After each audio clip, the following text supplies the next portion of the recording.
Tout à fait autre chose, la colère de l'Association nationale de défense des victimes d'injustice. Elle vient à Paris aujourd'hui pour soutenir un automobiliste nantais traîné devant un tribunal pour une infraction qu'il n'a pas pu commettre. Elle a été commise 3 mois avant qu'il n'achète sa voiture. Mais l'administration, depuis, fait la sourde oreille, et la justice aussi. Julien Beaumont, Gilles Parot. Ils ont roulé toute la nuit, 400 km depuis Nantes jusqu'à Paris pour venir plaider la cause de Philippe Leroux. Il est cité à comparaître au tribunal de police aujourd'hui, pour selon lui un PV injustifié. Sa voiture a été verbalisée à Paris pour stationnement interdit, sauf qu'à l'époque des faits, il n'en était pas propriétaire. On l'a acheté au mois de juin, donc l'amende a été mise sur le véhicule au mois d'avril. Donc ça ne peut pas être vous? Non, ce n'est pas moi. Non. Malgré ses courriers, malgré ses attestations, la justice ne recule pas. Mais il n'est pas seul.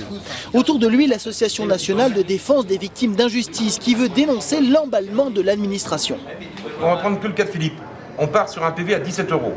Aujourd'hui, il a été majoré à 38. De 38, on a 22 € de frais de procédure. On lui envoie un huissier. Le huissier prend 60 €. Aujourd'hui, il n'y a aucune coordination des services. Il se fait n'importe quoi dans cette justice et ça coûte cher aux concitoyens. Pour lutter contre cette justice aveugle à leurs yeux, c'est avec des lunettes de soleil que tous se rendent au tribunal. Mais après 1 heure d'audience, alors que l'officier du ministère public a demandé la relaxe, la juge se donne 1 mois pour délibérer. Pour Philippe Leroux, le cauchemar continue.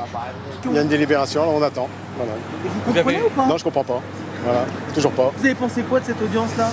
Un peu de cinéma. Beaucoup de temps perdu, beaucoup d'argent perdu, beaucoup de propos en vain, beaucoup de procédures lourdes, complexes, auxquelles les gens ne comprennent plus rien aujourd'hui.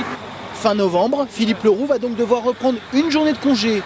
Toutes ces démarches lui ont déjà coûté plus de 2 000 €, mais pas question de reculer. Il veut être le porte-parole de tous ceux qui n'osent pas contester.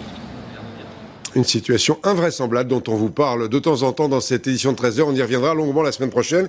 Il faut savoir que, par exemple, selon les compagnies d'assurance, il y aurait actuellement entre 300 000 et 400 000 fausses plaques. Et selon le ministère de l'Intérieur, les usurpations de plaques avaient déjà augmenté de 40% entre 2009 et 2010. Mais là, ça n'a rien à voir avec l'histoire de ce monsieur. 1 mois pour réfléchir alors qu'il n'était pas propriétaire de la voiture au moment de l'infraction.